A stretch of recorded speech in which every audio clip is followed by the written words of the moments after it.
11, 11 al 13. Lucas capítulo 11, 11 al 13.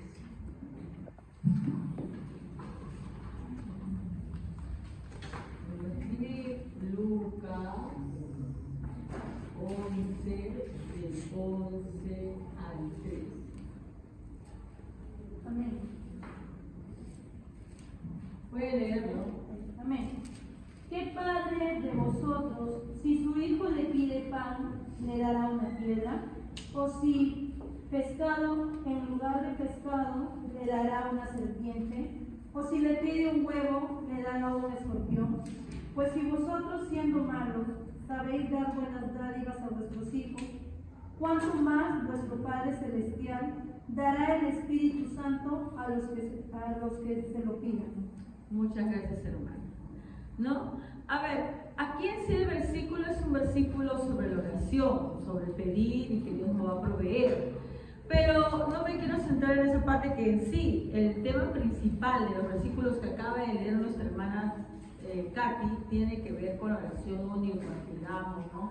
No es un ejemplo que Dios nos va a proveer cuando nosotros pidamos. Me quiero centrar al ejemplo que hace Jesús para comparar a por qué Dios nos provee de todo. ¿Con qué lo compara Jesús? Con un padre, ¿verdad?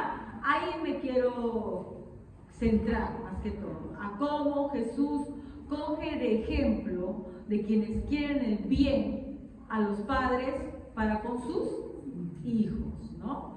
Afuera de que sí, obviamente en el mundo existen padres que abandonan a sus hijos, o qué sé yo, no les importa a sus hijos, pero el común denominador, el instinto natural, se relaciona con que los padres, pues, ¿qué cosa? Cuiden a sus hijos, incluso siendo incrédulos, les provean, ¿verdad? Si es que ellos les piden, les dan, están muchas veces para saciarlos, por ejemplo, darles el alimento necesario, darles la vestimenta, educación y todo lo demás, ¿no? Entonces Jesús, con esta comparación que hace, presupone pues que la gran mayoría de padres, ¿no?, están con esa intención. Hoy día voy a comenzar un poquito más por las padres, ¿ya? Porque siempre lo dejo al final. Entonces, vamos a ver cómo lamentablemente nosotros y los padres por nuestra naturaleza pecaminosa, caída, terminamos muchas veces permitiendo la destrucción de nuestros hijos. El tema se llama cuidando la mente de los jóvenes. Hoy día solamente me voy a centrar en el aspecto físico, tal vez después vaya ya a lo que es el rubro de las ideas, ¿no? Aunque lo hemos tratado un poquito más cuando vimos sobre la tristeza de este mundo, ¿no? Que como las redes nos deprimen por la envidia de las cosas que vemos, ¿no? Y muchas cosas más.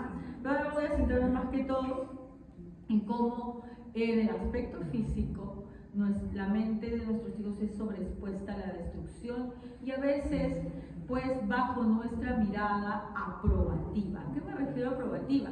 Que muchas veces somos nosotros los que proveemos, como parafraseando un poco, la serpiente, el escorpión, la víbora para nuestros hijos, ¿no? Por aquí vemos que Jesús se pregunta y dice, pero ¿qué padre? ¿No? Dice, ¿qué padre si su hijo le pide pan le va a dar una piedra? ¿No? ¿Qué padre si su hijo le pide pescado le va a dar una serpiente? ¿Qué padre si su hijo le pide un huevo le dará un escorpión? ¿Por qué no le darías eso?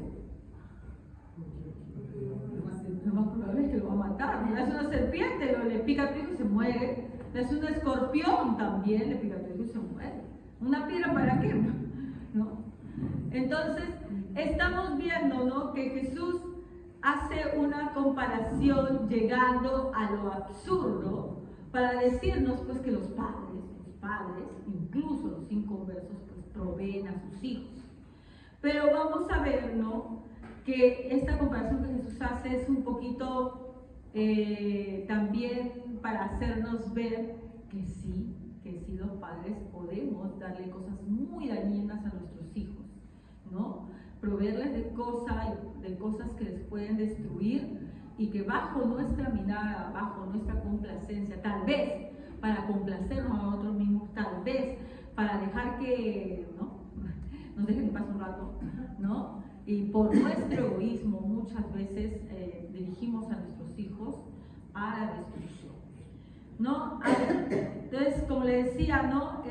Nadie le va a dar a su hijo algo que lo va a dañar, se supone, de manera voluntaria. Lamentablemente en la actualidad le estamos dando algo que daña su mente de muchas maneras. Y en esta ocasión solamente vamos a ver un poco de lo que es el aspecto físico, ¿no?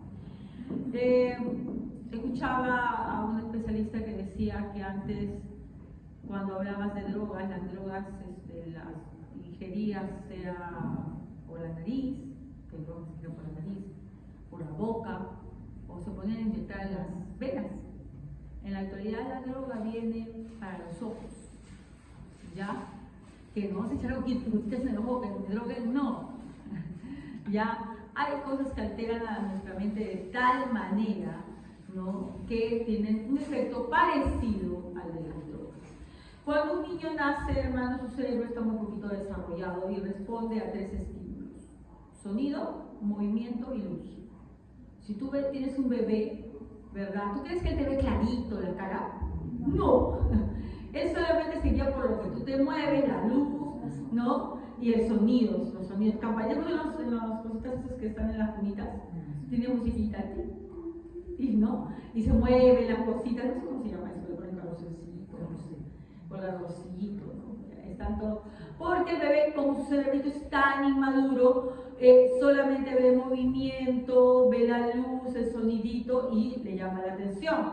Va creciendo un poco más y tú vas a dar cuenta que los bebés tienen juguetitos que son bastante vistosos, ¿no?, de colores, con sonidos, ¿no?, del carrito, del claxon, del teléfono, musiquitas, ¿no?, y todas esas cositas que les llaman la atención, porque los que han inventado estos juguetes saben que el cerebro del niño es muy inmaduro, ¿no? Si le van a poner ahí, pues, qué sé yo, algo, pues, le van a dar un libro ahí al niño, pues, se lo va a comer, lo va a invocar, se lo va a tragar, quién sabe, ¿no? Sabe que su cerebro no está preparado para eso. Entonces le damos juguetes que estén acorde a su nivel de maduración cerebral. Pero luego, cuando ya tu hijo tiene 5, 6, 7 años, ¿tú le sigues comprando esos juguetes? ¿Por qué no se los sigues comprando? Él ya ha sobrepasado esa necesidad, ¿no? Esa necesidad de estímulos, de colorcitos, ¿no?, de soniditos, ya él ha pasado esa etapa. Está preparado su cerebro para algo más complejo, ¿verdad? Entonces ya va al colegio y comienza ya a aprender, pues, cosas que le van a ayudar a crecer mucho más, ¿no? Las letras, los vocales, los números, ¿no? Luego va pasando el tiempo y si tú le enseñas a un chico de secundaria, pues, la A, la I, la U, 1 más 1, ya no es suficiente para su cerebro, ¿verdad? Ahora va a pedir cosas más complejas, más elaboradas, que le inviten a pensar mucho más, a profundizar. Bueno, así era, pero ahora estamos sufriendo retroceso. ¿Por qué? Nuestros hijos están tan sobreestimulados, ¿no?, por todo lo que viene en las pantallas, que están involucionando a la época de bebés, en donde el sonido, el movimiento y la luz era lo que les llamaba la atención. Entonces tú ves a un niño que en una clase se duerme, le aburre. ¡Ay, qué aburrido! ¿Por qué? Porque está acostumbrado a solo ver cosas en movimiento, puros impulsos, puras cosas que lo sobrecargan. Entonces llega al colegio y ¿qué va a hacer? Se va a dormir, se va a aburrir. Va a ser el que propicia el sueño y luego te vas a hacer una citación, no diciendo, su hijo no está quieto. Ahora pues hay todos que tienen trastorno de hiperactividad, está muy común, está de moda ahora el trastorno de hiperactividad. Pero porque ¿qué pasó de un momento a otro? ¿Nuestra raza evolucionó y todos los niños se volvieron hiperactivos? No. Es que al estar expuestos a una sobreestimulación constante, si tú los pones en un lugar donde deben estar quietos, ¿qué va a pasar? No puede, no tiene la capacidad. Su mente ha evolucionado tanto que solo se entretiene con luz, sonido, nada más. Ustedes se imaginan deterioro al cual estamos sometiendo a nuestros hijos. Ya no hay capacidad de concentración, de atención. ¿Qué van a atender al profesor? No, me veía una caricatura donde el profesor se había puesto así un contorno de como un celular, a ver si hacían caso, me parecía por eso, era como una caricatura sarcástica, ¿no? Porque siempre quieren estar estimulados. Incluso en la misma educación dicen, no, pero tienes que motivarlos, porque ellos tienen, para que les tienes que hacer, no sé, una canción, alguna dinámica, para que ellos estén motivados y aprendan la clase. Cuando tú salgas del colegio, donde tú trabajas, ¿te van a dar motivación? Tu jefe te va a decir, muy bien, vamos a cantar una cancioncita para comenzar. Estamos acostumbrando a nuestros hijos a algo que no funciona en la vida real, ¿no? Entonces, viendo al tema, ¿qué va pasando? Se ha demostrado pues que la capacidad de concentración de esta última generación es mínima, y lo peor no solamente es de ellos, sino que la antigua generación también, al estar expuestos a sus dispositivos, su memoria se ha deteriorado a tal manera que ya no son capaces de retener información. Yo como docente que tengo más o menos, yo voy a tener unos 16 años, un poquito más enseñando, sí, la capacidad de los chicos ha bajado enormemente. ¿No?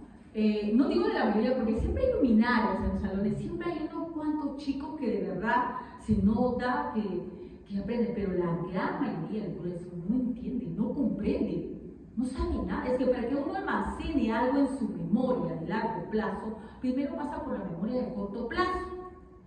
Pero si tu memoria de corto plazo, o sea, la cortita, la que te permite recordar ciertas cosas, ¿no? Más fácil, por decirlo de alguna manera, no está bien estimulada, pues nunca va a pasar a largo plazo y así te vas a quedar. ¿Ya? Nuestra memoria cada vez se va deteriorando más y más. La concentración es imposible para los chicos. Antes, pues, escuchaba a un neuropsicólogo, creo que era. Él decía que antes de la pandemia él era muy ávido lector de libros, ¿no? Y le gustaban los libros que leía.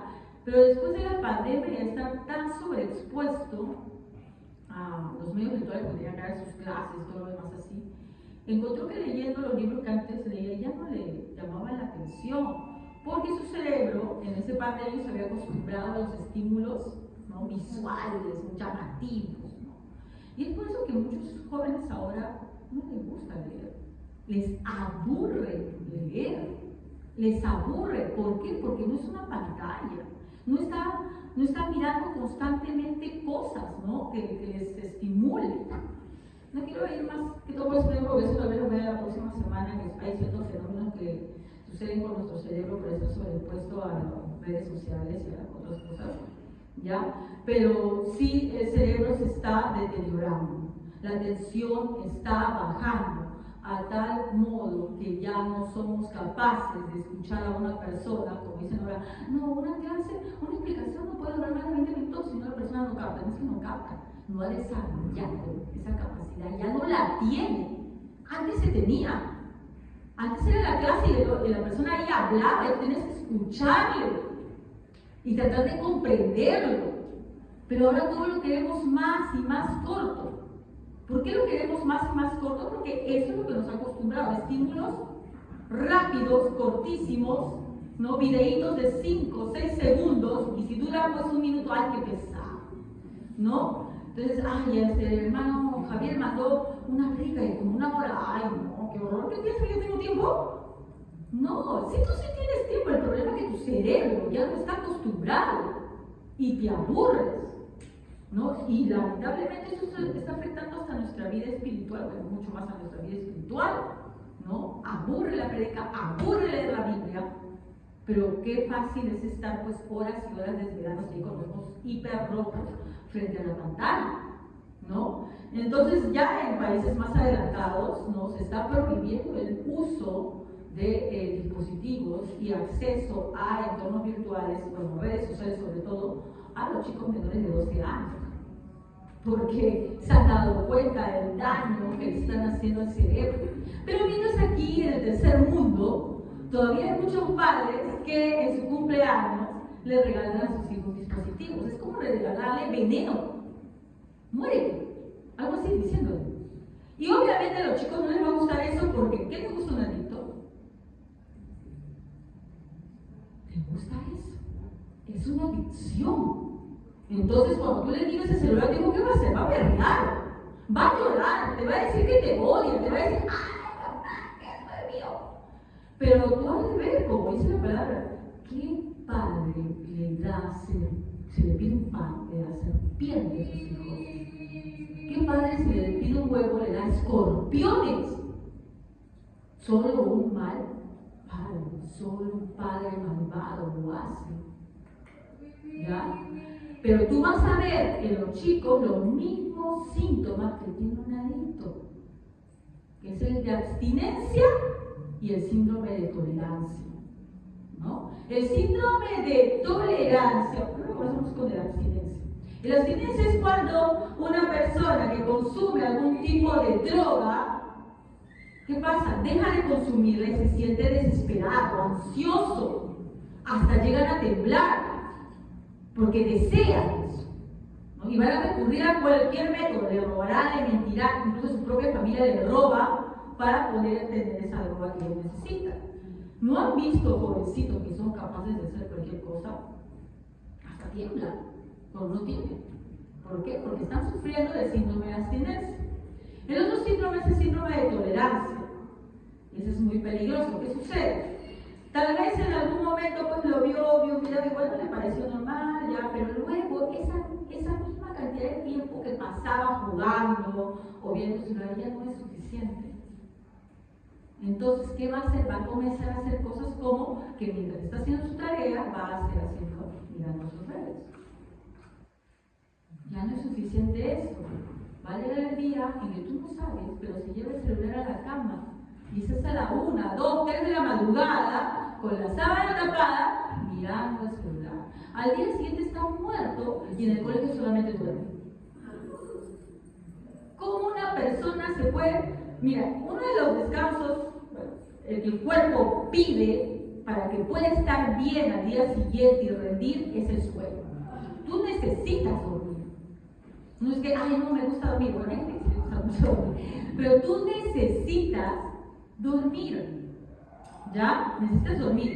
Si algo te impide dormir, a no ser que sea, pues que si yo estás enfermo, no voy a dormir, no, necesito dormir. Pero si algo te impide dormir, a tal modo te está estimulando, que te está quitando el sueño, que yo tengo estudiantes que están hasta las 3 de la mañana, ahí, ¿eso será bueno o será malo? No tendrás un problema. Hay que ser conscientes que si uno se está hoy día hablando de este tema más o menos con los chicos, un chico de Solomán me dijo, profesora, que es un buen chico de buen rendimiento, pero últimamente lo veo así que no participa mucho. Le digo, ¿qué pasa? Me dice, profesora, yo de verdad creo que ya tengo un vicio, profesora, porque yo me quedo hasta las 3 de la mañana jugando. Y le digo, ¿qué?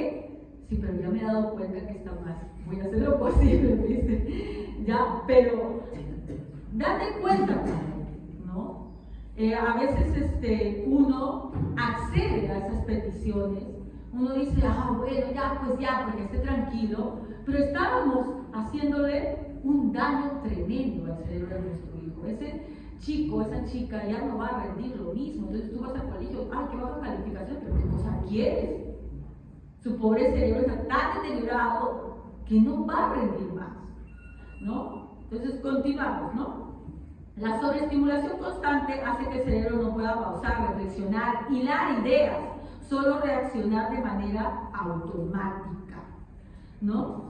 Ahora, hay que ver que esto no es que Dios nos haya creado de manera fallada. Dios hizo todo bueno y en gran manera. ¿Quién lo valoró? Bueno, vamos a ver primero esta buena disposición de Dios, Génesis 1:31. A ver, Génesis 1:31, ¿qué nos dice? Y vio Dios todo lo que había hecho, y era bueno en gran manera. Y fue la tarde y la mañana el día 6. Muy bien, en toda la creación nos repite una y otra vez que Dios vio que era bueno y en gran manera. Es decir, Dios creó las cosas de manera manera perfecta. Tristemente el hombre lo corrompe. Por ejemplo, ¿no? Dios nos proveyó las frutas, pero nosotros inventamos el dulce, el caramelo, para callarnos todos los dientes, ¿no? Y para subirnos la glucosa y todo lo demás. Dios nos dio la familia, los juegos en familia, y nosotros diseñamos juegos virtuales para estar en el, ¿no? Dios dio conversaciones, ¿no? Que tú dialogaras con las personas, pero la gente prefiere pues dialogar por el chat, ¿no? Y cada vez incluyendo menos palabras y involucionando el vocabulario, ¿no? Vamos a llegar a la época primitiva en que no utilizábamos palabras sino simplemente pictogramas, que prácticamente es lo que estamos llegando, ¿no? ¿Cómo escribimos a veces? ¿No? Porque yo me demoro un montón en escribir una idea y luego la leo y veo si lo he escrito bien, si no tiene ninguna falta ortográfica. Esa es una preocupación de mi generación, pero la generación sigue teniendo otra preocupación por eso, ¿no? X, Q, caritas, y todos son emoticones, ¿no? Cosas así que en su tribu son entendidas, pues, ¿no? Y memes y cositas así. Entonces ya el vocabulario de ser pues letras ha ido a lo que son simplemente símbolos y dibujos, ¿ya? Entonces todo lo vamos degradando, ¿no? Dios inventó las relaciones sexuales para que sean placenteras, pero el hombre lo corrompió y ahora en las redes existe, por ejemplo, la pornografía. El problema es que el porcentaje de satisfacción que tú experimentas con lo que Dios ha provisto es una satisfacción buena, un momento de placer, de dopamina, como decía la vez pasada, ¿no? Pero es regulada, porque obviamente a Dios, ser Dios, sabía que nos tenía que dar todo en medida, porque nosotros somos medio empachados. Pero el hombre no. El hombre busca no solamente la saciedad, sino como se hacía en los antiguos romanos, ¿no? ¿Sabían que los antiguos romanos comían y luego comían tanto que luego vomitaban para seguir comiendo?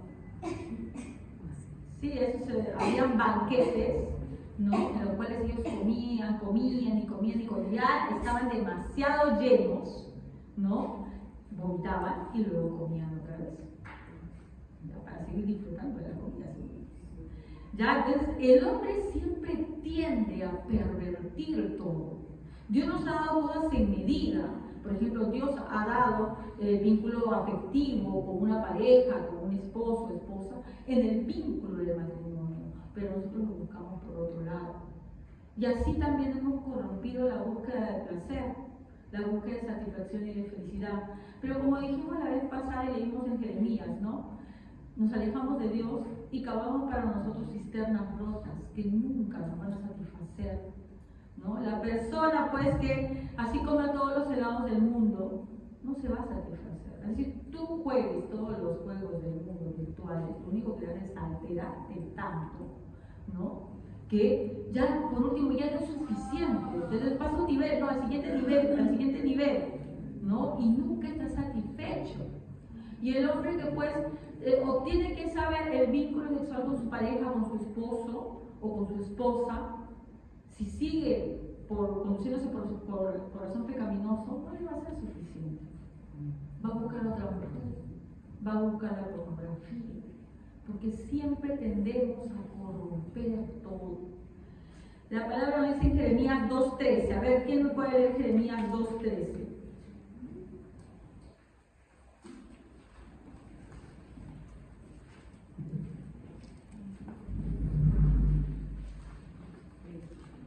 Porque dos males ha hecho mi pueblo. Me dejaron a mí fuente de agua viva y cavaron para sí cisternas rotas que no retienen agua. Entonces Dios nos había dado una fuente, que era Él mismo, una fuente de agua viva. ¿Para qué? Para saciarnos. Pero ¿qué hicimos nosotros? Buscamos otro lugar donde conseguir esa felicidad. Y cuando buscamos ese lugar no servía, esa fuente se agotaba, estaba rota. Eclesiastés 7:29. Eclesiastés 7:29. He aquí solamente esto he hallado, que Dios hizo al hombre recto, pero ellos buscaron muchas perversiones, ¿no? Dice, mira, solo esto he hallado, que Dios hizo rectos a los hombres, pero ellos buscaron perversiones, ¿no? Esto habla un poco de la naturaleza caída del hombre, siempre inclinado al mal, ¿no? Siempre inclinado a deteriorar, pervertir todo lo que Dios nos da. Y como estábamos viendo hace un momento, ¿no? ¿Cómo es que el hombre va buscando felicidad, placer en cosas que nunca se lo van a dar? Jamás se lo van a dar. Y se va deteriorando, se va yendo, ¿no? A la borda, deteriora su cuerpo, deteriora su mente. Pero Dios, que es tan perfecto, nos hizo tan bien, diseñó nuestro cuerpo alerta. ¿Se da cuenta que nuestro cuerpo tiene alerta? Cuando nuestro cuerpo tiene infección, ¿qué le pasa? Tiene fiebre, ¿verdad? Si tú, por ejemplo, estás mucho tiempo ahí con tu celular, ¿qué le pasará a tus ojitos? Duele. ¿No te dolió? Bueno, la virtualidad yo me vi obligada a estar en la laptop, ¿no?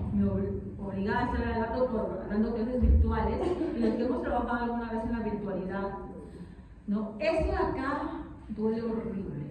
Los ojos duelen horrible. Parece que estuvieran secos, que le hubieran dado tierra y te lo hubieran metido ahí. Es horrible. ¿Por qué nuestros cuerpos experimentan el dolor? ¿Porque Dios es sádico? No. El cuerpo experimenta el dolor para decirte, hay algo malo, algo está mal, ¿no? Y eso es lo que Dios ha puesto en nuestros cuerpos. Incluso, bueno, eso era otro tema, pero estaba leyendo de un doctor, pero que era que decía que, por ejemplo, cuando tú te tatúas, ¿no?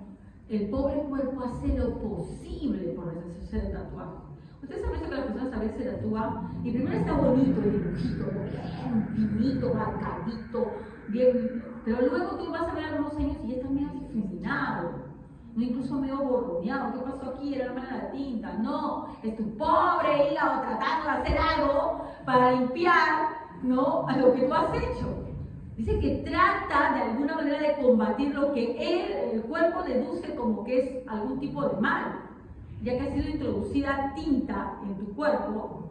Entonces, ¿quién es el que actúa para protegerlo de todas esas cosas? El hígado. Y yo comienzo a hacer de cosas para ver qué puede hacer, ¿no? Entonces tú vas a ver que el tatuaje se va a borrar un poco, tal vez se vea un poco difuminado, ¿no? Después de unos años, unos meses nada más, y es tu cuerpo haciendo lo posible por deshacer la tontería que te acabas de hacer. Porque Dios diseñó nuestros cuerpos justamente de esta manera balanceada, ¿no? Para que cuando estemos atacando o cuando tu cuerpo sea atacado por algún mal exterior, se supone que quiere hacer un mal exterior, no tú mismo haciéndote daño, pudiera protegerte, signos de alerta, ¿no? Y entonces, en este caso, por ejemplo, cuando uno está sobreestimulado demasiado, el cuerpo va a experimentar dolores de cabeza, dolores de la vista, ¿no? Del cuello, las articulaciones. Hay muchos males que han surgido de la era digital, ¿no? Hay otro mal, por ejemplo, que tiene que ver con algo que se llama metacarpio, creo, y tanto estar con el mouse ahí también comienza a dolerte todas las manos, ¿no? Y muchas cosas más. Entonces, Dios ha puesto como en su inmensa sabiduría este tipo de cosas para los alertas. Pero ¿qué hacemos nosotros? Vamos así con todo, ¿no? Efesios 5:29. 5:29.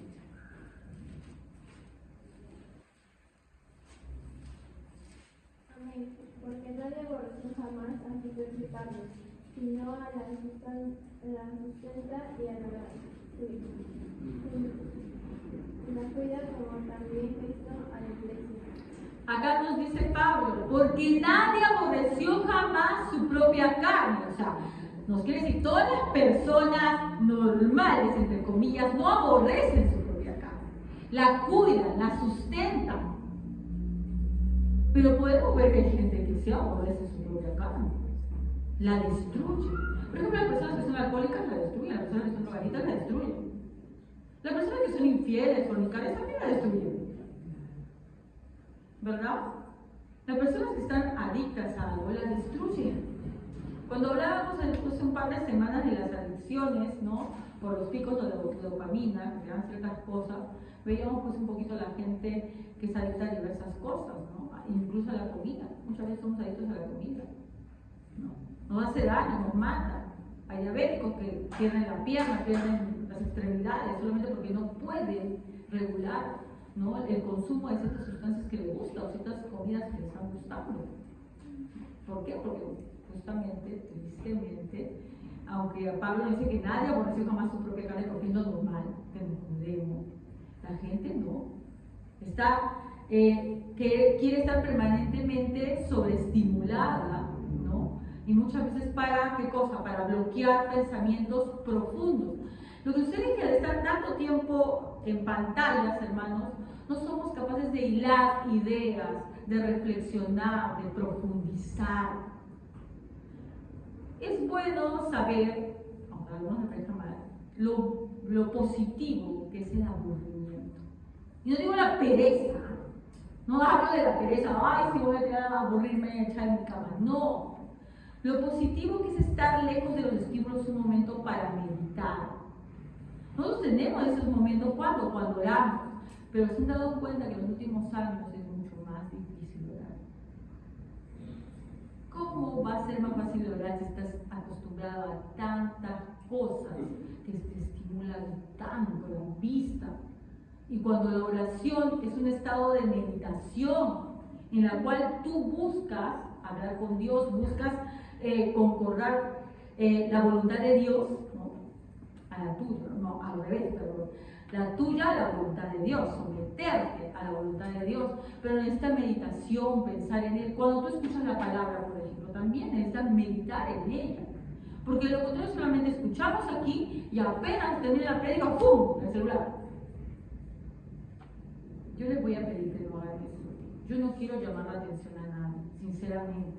Pero ya en varias oportunidades me he visto a varios hermanos que estando aquí dentro de la iglesia, ¿no? O sea, a veces dentro de la misma prédica. No es dable porque estamos en la presencia de Dios. Yo sé que una emergencia a veces se puede dar, ¿no? A veces puede haber una emergencia, alguien nos llama y tenemos que bajar, no estoy contestando, ¿no? Que es un familiar, no sé, una cosa para decirle, y luego venir. Pero hay una reverencia en la casa de Dios, ¿no? Yo he estado observándolo hace bastante tiempo, porque yo no quiero lidiar con la persona que le voy a decir se vaya a molestar, me vaya a mirar de mala manera. Pero mientras estemos a la casa de Dios, a no ser que sea una emergencia, ¿no? No lo utilicemos. No lo utilicemos. A veces se tiene que hacer, pero hermana, a veces yo creo que, ya, justo por ejemplo, hay una hermana, pero hermano, ya estamos comenzando, eso no está mal. Pues esta hermana se ve también a ver con toda la reunión, ya estamos iniciando, ya estamos comenzando, vengan ya, ¿no? Esa es otra cosa, ¿no? Pero estar aquí también con eso, estamos en la casa de Dios y hay que tener reverencia, ¿no? Entonces, vamos a darnos cuenta de que todos estos sobreestímulos nos están dañando y nos están no solamente dañando a nivel físico, sino también a nivel espiritual. No nos permiten que tengamos una conexión con Dios porque nos aburre. No nos permite que tengamos una meditación profunda porque como estamos acostumbrados a los estímulos, pues la Biblia la lees el primer versículo te quedas dormido, ¿no? Pero anda con el celular, ahí sí tú. Porque lo que tiene también es esto, es bloquear, ¿no? El sueño, ¿no? Dañando, ¿ya? Entonces hace mucho daño en muchos aspectos, pero vamos para el otro lado. Ya hemos hablado bastante de los daños y vamos a seguir hablando de otro tipo de daños la próxima semana, si Dios quiere. Pero, ¿qué podemos hacer? Estaba viendo un montón de especialistas que recomiendan un montón de cosas, ¿ya? Por ejemplo, hablan de hacer un ayuno de dopamina, o sea, guardar los celulares, meterlos en una cajita, ¿no? Lo cual no digo que esté mala, son consejos que se pueden tomar, ¿no? Por ejemplo, ejemplo, hablaba de recomendación de, bueno, reducir, hacerte un horario para los chicos, para que ciertas horas o ciertos días nada más tengan acceso a los dispositivos, para pasar tiempo en familia, comprarse la jaulita de los celulares, meterlos ahí, echarles llave, ¿no? Y obviamente alguien responsable lo tiene que tener hasta que pase el tiempo, ¿no? Y se les devuelva con un tiempo prudencial. La verdad que investigando, dice que un niño de menos de 12 años no debería tener exposición de la pantalla más de 1 hora al día. Y eso es demasiado. O sea, entre media hora o 1 hora no es dañino, ¿no? Y lo demás, bueno, yo también pensaba en mi pobre hijo, que a veces lo tenemos en las pantallas y decía, Dios mío, pobre, bueno, mi hijo tenía una discapacidad de todas maneras, me hizo reflexionar mucho, ¿no? Sobre cómo le hacemos daño a nuestros hijos, ¿no? Y si siendo mayores, miren, los jóvenes ahora hacen muchos trabajos, ¿no? Virtuales, ¿no? Siempre estar supervisando, ¿no? Que no estén ahí trabajando y redes, trabajando y redes, trabajando y redes. Es una tarea, porque el oficio de ser padre no es solamente darle de comer, no es solamente comprarle su ropa, es también ponerle límites, ¿no? Y si tienen su celular, pues en la noche yo les recomendaría que no los dejen dormir con él. Quítenselo. No, pero yo le pago, le pongo bueno, no. Mejor está contigo, guárdalo contigo y cuando sea necesario para sus tareas o de comunicación, pues se lo devuelves. Pero después, no es buena idea que se vaya a dormir con los celulares. Supieran las cosas que pasan, hermanos, con la gente que se contacta, incluso por los juegos. Hay juegos en los cuales se meten personas mayores, ¿no? Pedófilos, y dialogan con los chicos como si fueran pues jóvenes de su edad. Y luego cuando entran en confianza les comienzan a pedir cosas. Varias alumnas de mi salón me han dicho eso, profesora, mire, yo ya no juego tal cosa porque comencé a hablarme y me comenzó a hablar cochinada, profesora. Me comenzó a hablar tonterías, ¿no? Y los jovencitos piensan que están hablando con una señorita, con un jovencito, no, es un viejo asqueroso de más de 60, ahí quién sabe, ¿no? Pidiéndote cochinadas, ¿ya? ¿Por qué? Porque te mandan una imagen, ay sí, mira, es una chica, un chico. A ver, abren imagen, ponen ahora, son tan grandes los que cualquier dibujito ahí te ponen, y eso piensa que esté dialogando con un jovencito. ¿No? El internet ha abierto las puertas a todos los asquerosos pedófilos que existen. Y nuestros jóvenes están sobreexpuestos. Antes era, no hables con el extraño de la calle, pero si el extraño está en el móvil ahí, ¿no? Esta chica, por ejemplo, que ha sido asesinada, ¿cómo fue que acudió a la cita de ese niño? Dice que ella estaba en un funeral, la llamaron y parece que ella se estaba comunicando bastante tiempo con este jovencito, ¿no? Se conoció de manera virtual y ya pues tenían pues una especie de noviazgo virtual, y la citó días después descuartizada en una maleta. ¿Ya? Él también, que les contaba de una amiga mía, de su hija, también se conoció de manera virtual, que al final le llevó a prostituirse a la niña. También fue de manera virtual, fueron enamoraditos virtuales, luego cuando lo conoció se escapó con él, y luego de eso, ya el chico, una vez que la tuvo aislada, lo obligó a prostituirse. Entonces, no es cualquier cosa, tenemos que tener mucho cuidado, y sí, nuestros hijos seguramente nos van a decir, ay, no, que tú eres esto, mala, te va a llorar, te va a berrear. De eso no va a pasar, hermano. Ahora, cuando ellos sean un poco más adultos, es mucho más difícil, ¿no? Es mucho más difícil porque si es que nosotros hemos dejado tanta libertad, pero como padres siempre va a ser nuestra responsabilidad. Bueno, pero esas son recomendaciones de algunos psicólogos y demás, pero estas recomendaciones pueden tener cierta forma y pueden incluso ayudar, pero en lo superficial, porque lo profundo es otra cosa. Vamos a Colosenses 2:20 al 23. A ver, ¿qué nos dice Colosenses 2:20 al 23? Amén. Pues si habéis muerto con Cristo en cuanto a los rudimentos del mundo, ¿por qué como si vivierais en el mundo os sometéis a preceptos tales como no manejes, ni gustes, ni aun toques, en conformidad a mandamientos y doctrinas de hombres, cosas que todas se destruyen con el uso? Tales cosas tienen a la verdad cierta reputación de sabiduría en culto voluntario, en humildad y en duro trato del cuerpo, pero no tienen valor alguno contra los apetitos de la carne.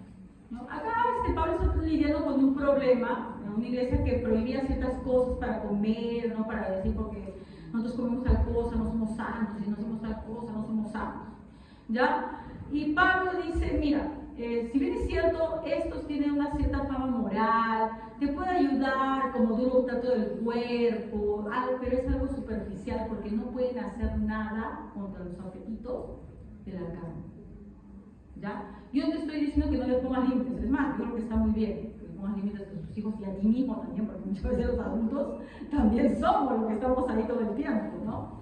Nos hemos acostumbrado a estar en la ritual todo el tiempo. Digo que no lo hagas, pero tú tienes que saber la raíz, la causa. No podemos simplemente maquillar al muerto. No hay nada más inútil que maquillar a un muerto, ¿verdad? ¿Para qué vas a maquillar? Tienes que tú, ¿qué cosa? Ver cuál es la raíz del problema. La raíz del problema es que nosotros, hermanos, tenemos una carne pecaminosa, orientada al pecado. Entonces tal vez tú lo libres los dispositivos y buscará otra manera. Tu carne siempre va a pedir, no, pecar. Vamos a buscar Romanos 8:7.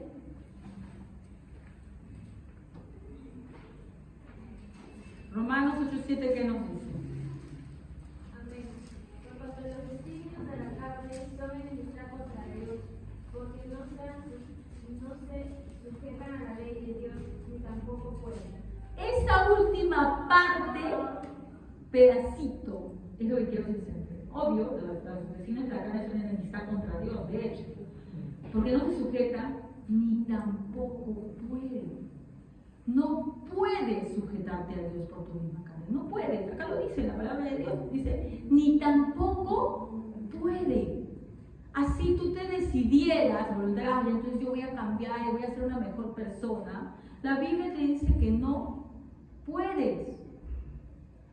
Tú solucionar un problema tan complejo como el pecado, el alejamiento de Dios, el dolor espiritual que una persona puede tener, la depresión, por ejemplo, ahora son víctimas los chicos, ¿no? Las ansiedades, todas las malas que ahora se están quejando, no lo vas a solucionar simplemente con algunas medidas correctivas, porque eso es simplemente limpiar y esconderlo debajo de la alfombra, ¿ya? Como dice la palabra, medidas semejantes solo atacan la superficie, pero atacan la superficie, pero no la raíz del problema, ¿no? Ni la dopamina que les hablaba yo, ni la adicción a los dispositivos son el problema real. No estoy diciendo que no lo trates, obviamente son males, pero son las consecuencias, lo que podemos ver, no es la causa. La raíz del problema del hombre es más compleja, está en su propia naturaleza caída al alejarse de Dios. Juan 3:19. Juan 3:19, que nos dice: Amén. Y esta es la condenación, que la luz vino al mundo, y los hombres amaron a las tinieblas, amaron más las tinieblas que la luz, porque sus obras eran malas. ¿Quiénes amaron a las tinieblas más que a la luz? ¿Quiénes hombres? Todos. Todos los hombres amaron más las tinieblas que la luz. Todos. No, pero yo vi que algunos discípulos siguieron a Jesús. No. Si no fuera porque Dios los llevó a Jesús, ellos tampoco hubieran podido. Todos aman más las tinieblas. Siempre tendrán esa inclinación a buscar el pecado. A veces a mí me sorprende algunas personas, bueno, yo también de hecho, que no podemos ver nuestros errores, nuestros pecados. Siempre lo he dicho, por ejemplo, en un matrimonio, el percibir que solamente uno de las personas es el culpable es un gravísimo. Es un gravísimo. Igual en cualquier discusión, ¿no? O problema que tengamos con cualquier persona, es grave ver solamente que uno de los lados es el culpable. Porque la Biblia nos dice que todos somos pecadores. Y si decimos que no tenemos pecado, lo hacemos a Él mentiroso, ¿no? Entonces, el simplemente pensar que con algunas medidas correctivas, no digo que no las pongan en práctica, pueden hacerlas, se va a solucionar este problema, no va a ser así. funcionará por un tiempo, pero en algún momento esa persona se va a deshacer de ti y va a buscar. Y de todas las personas que escuchaba a varios psicólogos y expertos en esto, que recomendaban un montón de cosas, hubo una que me agradó lo que dijo, aunque ella no es cristiana, pero el sentido que decía, ella decía, puede ser que todas estas medidas, pero no te va a servir de nada si la persona no tiene un propósito de vida, ¿no? Un propósito de su vida. Y este propósito que nosotros sabemos, el verdadero propósito, pueden tener propósitos triviales, mundanales, pero el verdadero propósito que nosotros sí sabemos como cristianos es Dios. No hay otra manera. Ahora, ¿cómo yo puedo hacer, ¿no?, que mi hijo siga el propósito de Dios? Porque ese debe ser nuestro objetivo. Porque tú lo puedes corregir, le puedes dar todos los consejos que tú quieras, que está muy bien. Pero si tú no lo llevas a Dios, esos propósitos no te van a funcionar. Y si te funcionan, te funcionarán tal vez para este mundo, para que tu hijo pues sea un buen chico en este mundo, un buen señor, un profesional, qué sé yo. Pero para lo que nosotros creemos, que es la vida eterna, no sirve. Se queda acá, nada más, ¿no? Entonces, hay que ver que Dios nos proveyó de una ayuda. Nos proveyó, cuando hablo mucho de la palabra de Dios es el proveedor, por lo general lo primero que nos viene a la mente es, sí, Dios nos provee, no deja que me falte nada, ¿no? Y cosas materiales. Pero la provisión más hermosa que nos dio Dios, ¿cuál es? La verdadera provisión. Su Hijo. ¿No? Mucha gente cita este versículo de sí, Jehová Jireh, Él es mi proveedor, ¿no? Pero es para cosas de, sí, no me va a faltar nada, porque Él me guarda, ¿no? Salud, dinero y amor, ¿no? Pero la verdadera provisión, la que realmente es algo que nunca se va a agotar, ¿no?, es Jesús. Él nos proveyó esa solución. Vamos a Isaías 53:6.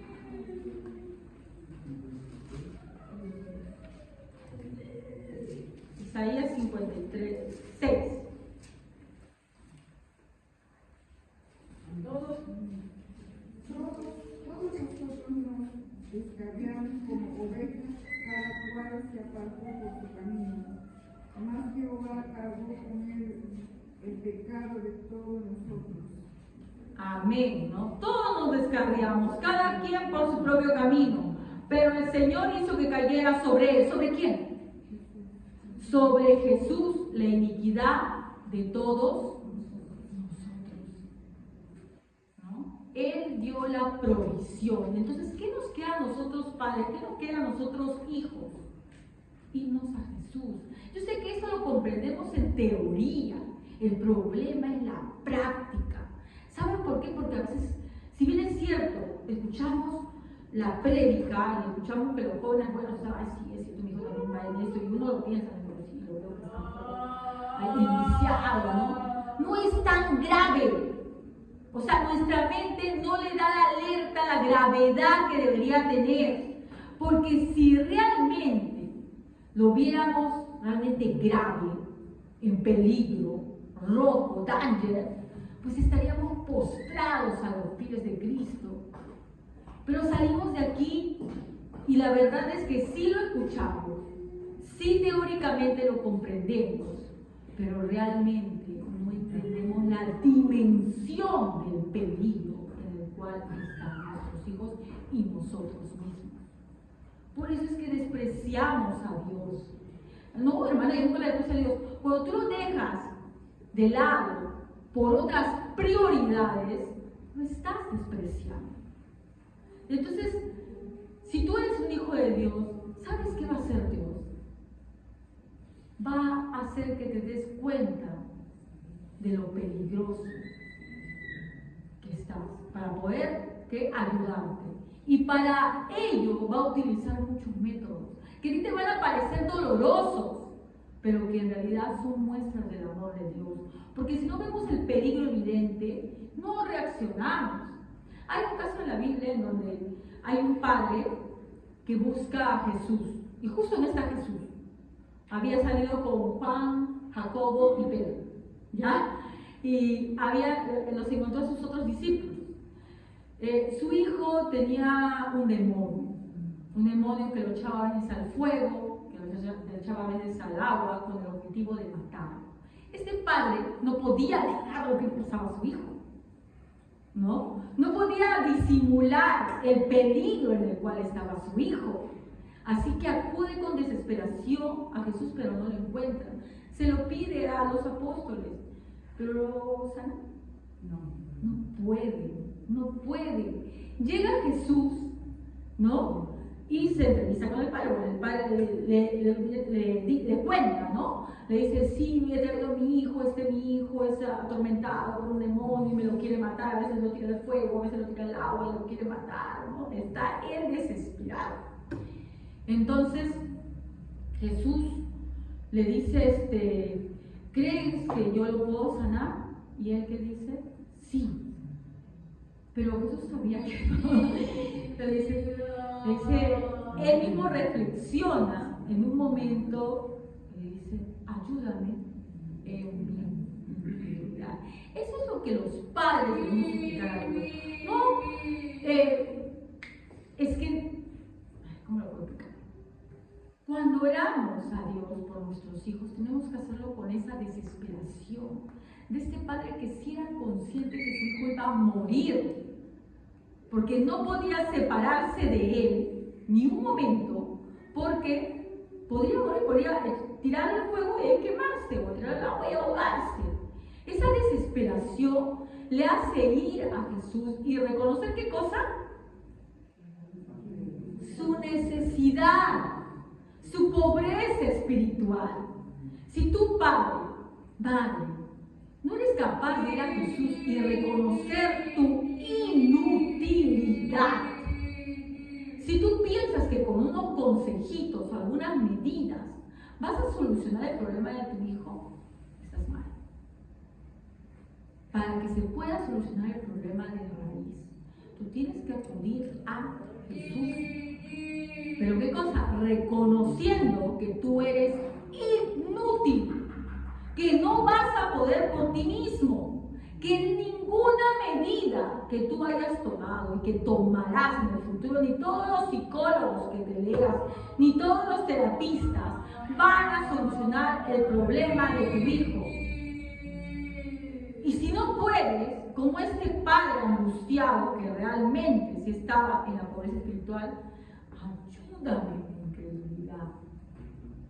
Dios mío, no entiendo las dimensiones de lo que está pasando con mi hijo. Lo sigo alimentando y tolerando esas cosas que lo están conduciendo a la destrucción. Ayúdame en mi incredulidad. Porque si nosotros primero no somos entregados a Jesús, ¿qué cosa esperamos de nuestros hijos? ¿Qué cosa esperamos de ellos? Que porque los traemos de vez en cuando a la iglesia, o porque de vez en cuando hago un devocional en mi casa. No. Si no hay un sometimiento total a Dios, eso no va a funcionar. ¿Ya? Y algo que también es interesante, después de esto se va el padre y ha sanado a su hijo, ¿no? Los apóstoles se le acercan a Jesús. ¿Y qué le dicen?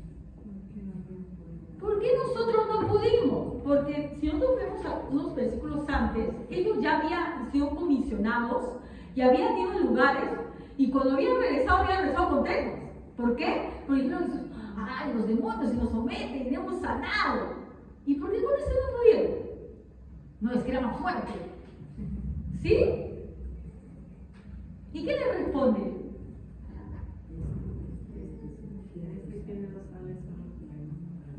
Y que Jesús les está mandando a, qué sé yo, como una fórmula mágica, ayuden y oren y van a ver que el demonio más fuerte se le van a dar, como muchos dicen. Hay muchas especulaciones, ¿no? El género de la incredulidad, nos dicen.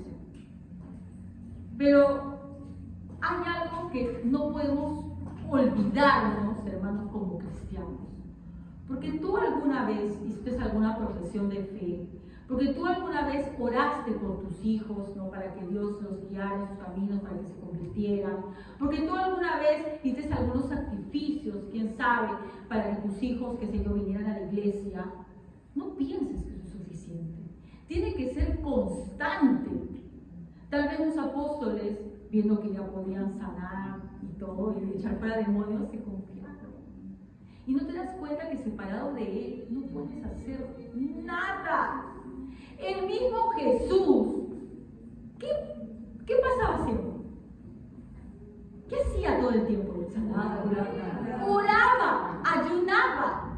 Pero no es eso, ay no, yo tengo que orar y ayunar. No, es que te está diciendo que si tú quieres realmente que tus hijos, ¿no? Por todo eso nosotros, sigan los caminos de Dios, no se pierdan. Esto no es una conversión de un día, que en esas cositas voy a estar con Dios y en esas cositas voy a priorizar a mi familia, voy a priorizar a mi trabajo. Mira, Diosito, te voy a dar este porcentaje. Uy, qué bueno, que he hecho mucho. No, es todo el tiempo. La comunión que tenía Jesús con el Padre no eran los días que Él escogía. No es que yo veo miércoles y viernes, bueno, y este día no me gusta venir, ya para no venir tal día, ¿no? Porque algunos a veces somos así, ¿no? Ya viene ya este día, ya pues este día me toca descansar. Cuando uno cree en Dios y realmente ha creído las dimensiones ha entendido las dimensiones de su necesidad, no está haciendo las cosas por cumplir.